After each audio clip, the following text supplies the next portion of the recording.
everyone, welcome to Coffee with Kayla. That's coffee with a K. This podcast is for those interested in health, positivity, current events, and just keeping up with me. I'm a boss, public health professional, coach, motivator, and your host, so I hope you enjoy the show. Hey everyone, welcome to episode 7 of Coffee with Kayla. I'm really excited that you're here to join me. I hope you're all doing well. It is fall here in Minnesota, and although it feels very much like winter time, fun fact today. So I got a new car right before we had our baby. We kind of upgraded to a family vehicle, and I got into the car the other day, and it was less than 40 degrees. I think it was actually 39 exactly.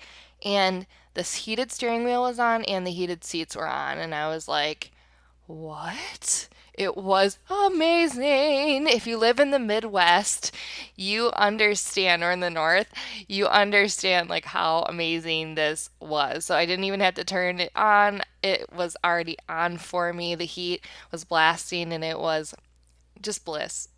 So that's something I'm just so happy about this week. You can tell I have a lot going on. Anyway, this week you guys asked me to talk about getting into a groove. That was what you pulled on my Instagram stories. And I'm excited to share with you guys some of the things that I've done to get myself back into a groove. This isn't going to be a typical like, here are the 5 steps to get into a groove and out of a rut, because I don't think it really works that way. Everybody is different, and we're all going to have different ways of getting ourselves back into a specific rhythm. And so I'm just going to share some of the things that I did when I've been in a groove, in a funk, to get back into a groove. So I hope that's okay with you.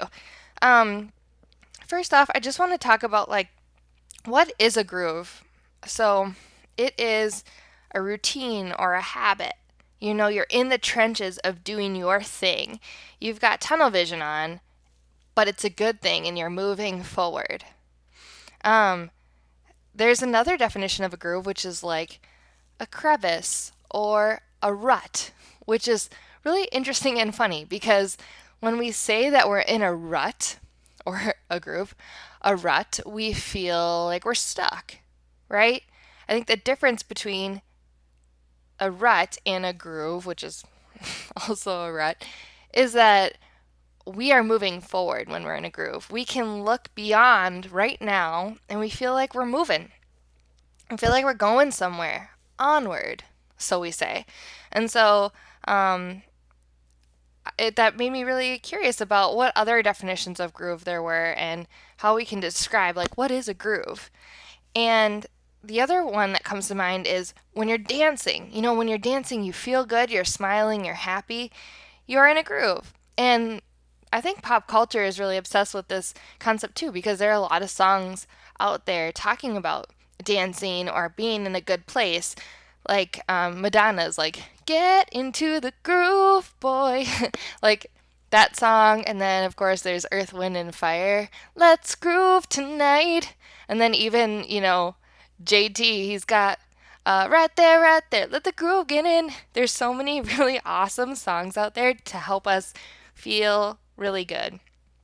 So I'm really happy that we're talking about this. I'm going to share some of the top things that I've done to get myself out of a groove, and I hope they're going to help you.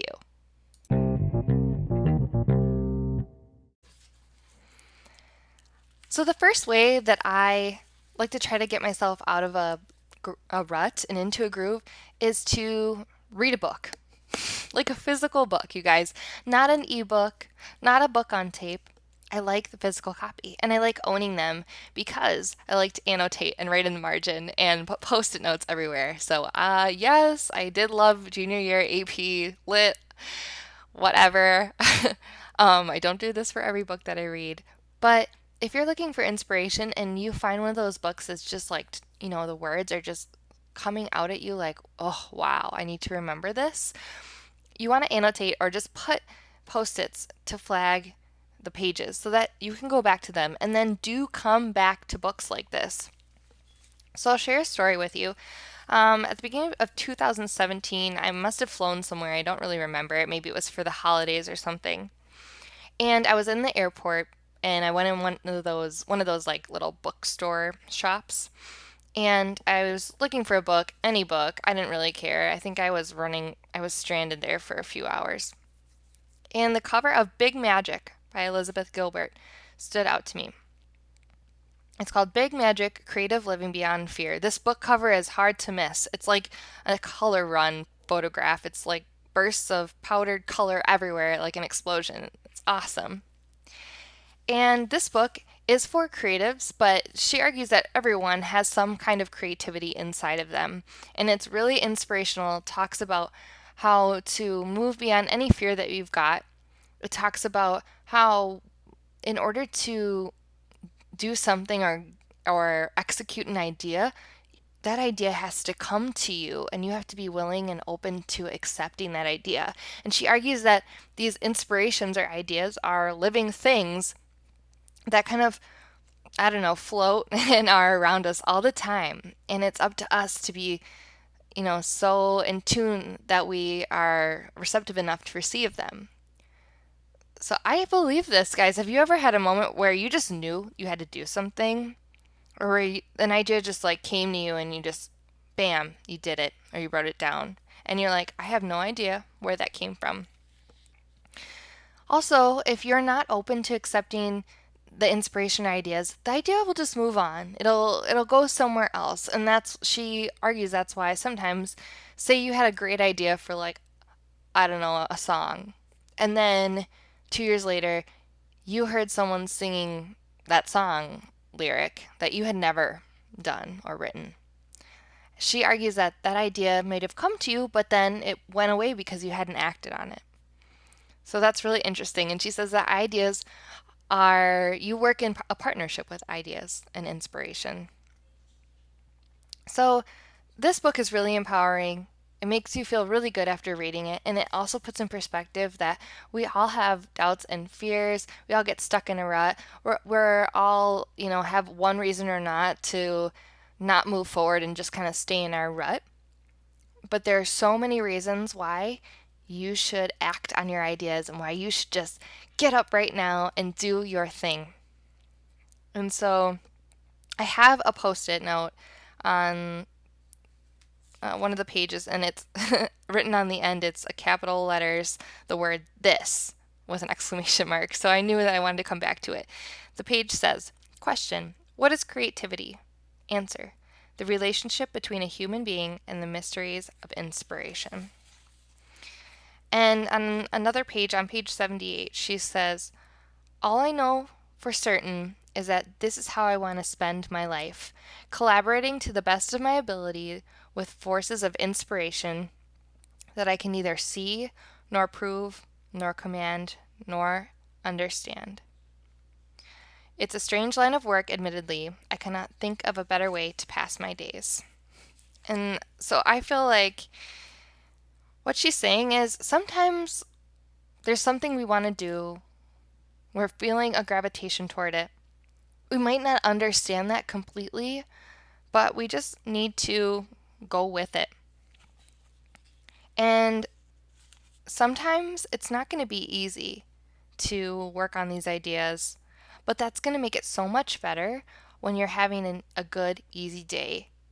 And hopefully that can propel you through and out of any rut that you've got. She talks about this work as an unglamorous, disciplined labor. She's writing a book, she's just sitting at her desk. There's nothing fancy about it. But sometimes you get an idea out of nowhere and you have no idea where it came from. And that's big magic. That's the idea that ideas come and go. And so just know that you do have genius. She talks about us having genius. We're not geniuses. So you already have everything that you need to move forward and get out of your rut and to do your thing, whatever that is, because you have genius. You have the nose. You have the smarts. You can do anything. You just have to be open and receptive.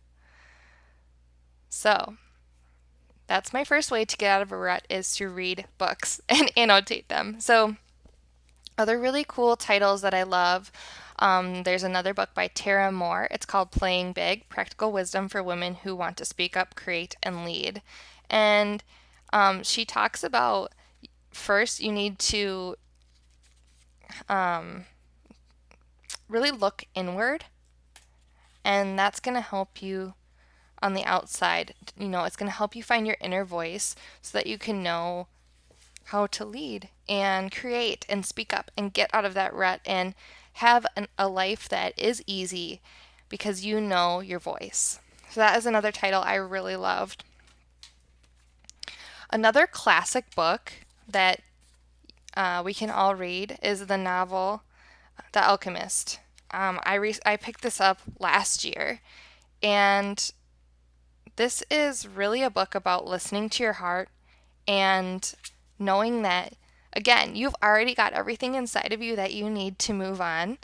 You just need to act on it and realize that and stop looking at other people and comparing yourself. So this is another classic, The Alchemist, that you should definitely check out if you're in a rut.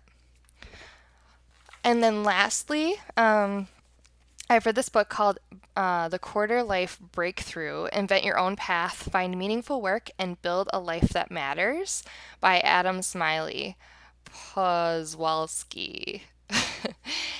I did probably botch that name, but he is a millennial and he talks about, when you're in a rut with your job, how to know, like, is this really for you? How to maybe change things up and know what's working and what's not working, how to know if what you're doing matters, how to know what you want.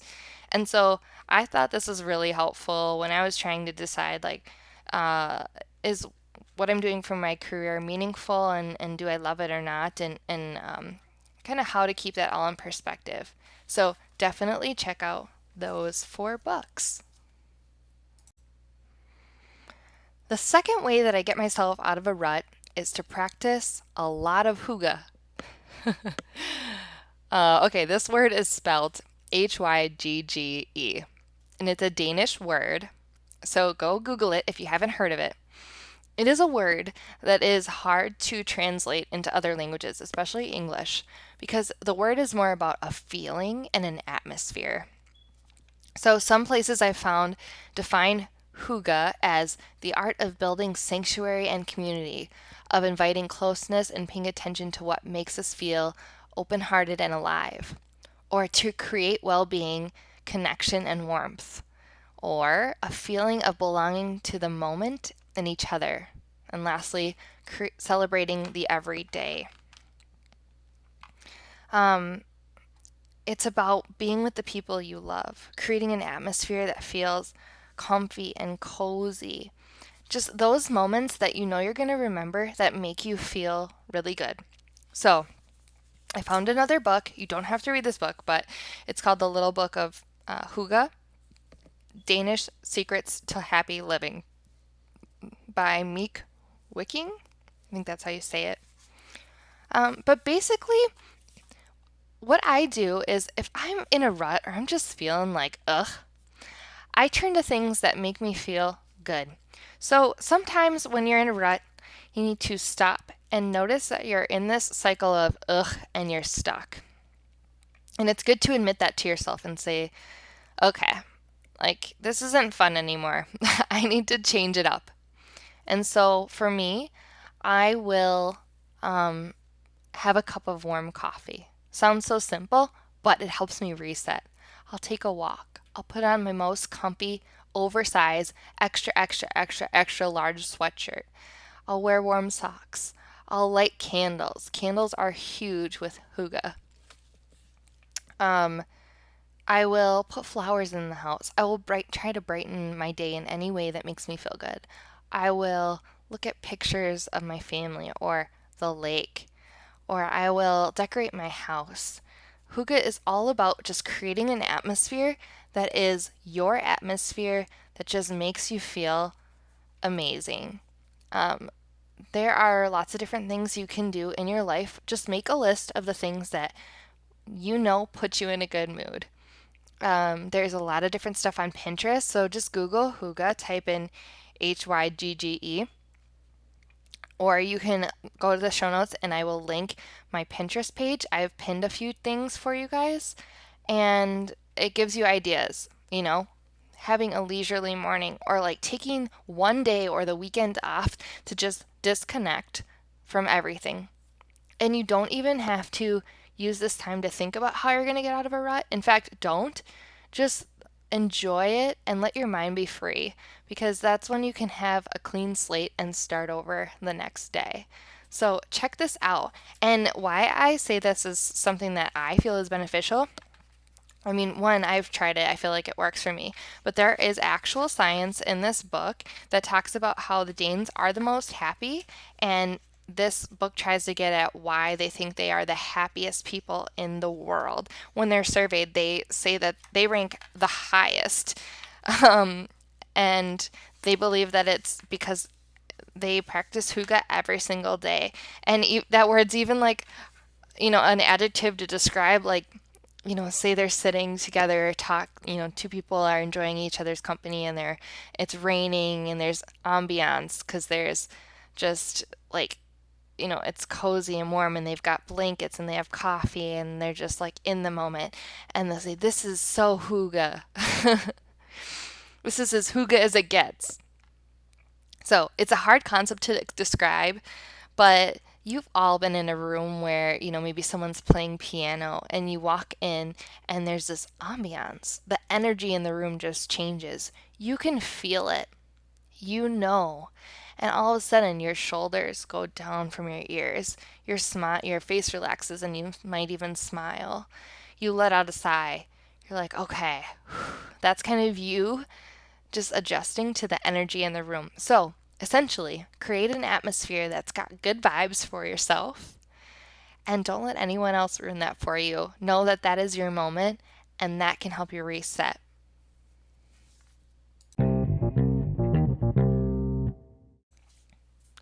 So the last thing that I want to share with you about how I get myself out of a rut and into a groove is I make lists of things I want to do, goals I have, inspiration. And I have a notebook. Well, I have several notebooks because I have an issue. I'm just like obsessed with notebooks. I just love them. I love the design. I loved going back to school when I was a kid, and that was my favorite thing to buy. Anyway, I digress. I keep a list of things that I want to do or goals I have in a notebook, and I add to it whenever I'm feeling like I'm in a rut, or I go back and I read it. So, like, I'll just read this list for you right now, this like one piece of paper I have. And let me tell you, it's got like a little doodle of like a person and the sun and my name and like a bunch of hash and scribbles, because I'm brainstorming sometimes and I'm just letting whatever comes to my mind out so that I can write it down, get it out of my head, stop feeling so overwhelmed with, oh, why am I not doing this? Why am I not doing this? Why am I not doing this? And then I can look back at it and I can say, you know what? This thing is moving me right now. Thinking about big magic, right? This thing is speaking to me. I'm definitely going to use this to help me get out of this rut and into a groove. So here's a list. Book about leadership at 25 years old. The Little Things Matter. I have no idea. I just wrote that down. Scientist Artist Group. Managing in New Ways Through Innovation and Social Media. Best Songs Ever. Investing in Yourself. Wine Club. What do you want to be remembered for? Who are you? What is your legacy? Dance. Focus on school. Like, these are so random. But I look back at them like, yeah, I still feel that way. I even have a whole page on entrepreneurship. And I mean, and my favorite songs or songs that DJ and I share. And so I just look back at this list and I feel good and I feel better. I've even got a few poems in here. Like, here's a poem. Still, hand resting on the side of a hot mug, light peeking through trees, onto the lawn and into my window. One open, the other's blinds illuminated and translucent, the dog still snoozing, the world undisturbed snow globe. The clock mounted on the dining wall speaks freely heard. Senses awaken with each inhale of roasted beans, hair piled high, face masked with clay. It's me and the day, and now a singing bird. It's clarity. So I just, poetry, whatever, just get your thoughts out of your head and onto a piece of paper. And you can come back to them whenever you're feeling down or when you just need a little pick me up. And it's documented and it lives there. So, along with these books that I talked about or your hygge, all this stuff, make sure that you go back to it. That's the most important thing, that you keep record of these things, so then when you're back in a space where you're in a rut, you can get right back out of it again. And I assure you, it becomes easier and easier because you can recognize way faster after you've practiced, like, hey, I'm in a space where I need to stop and refocus and just get myself moving onward.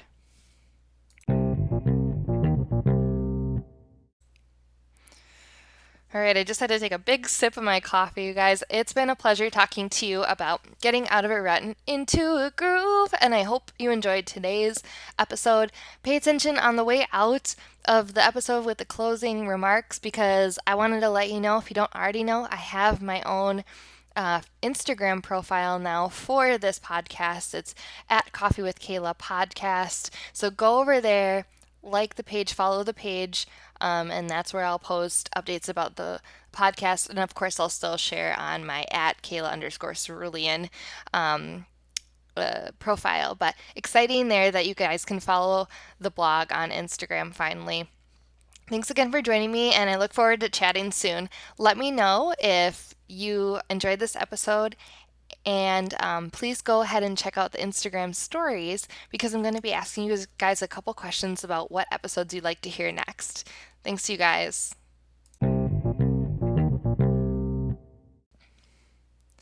Thank you for listening to Coffee with Kayla. I appreciate it.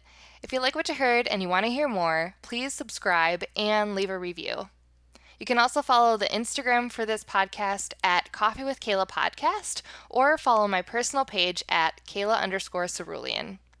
My website is ceruleanonline.com, and there's always content available for you there as well. Thanks so much, and I appreciate you listening. Until next time, be a light in the world, you guys. Have a good one.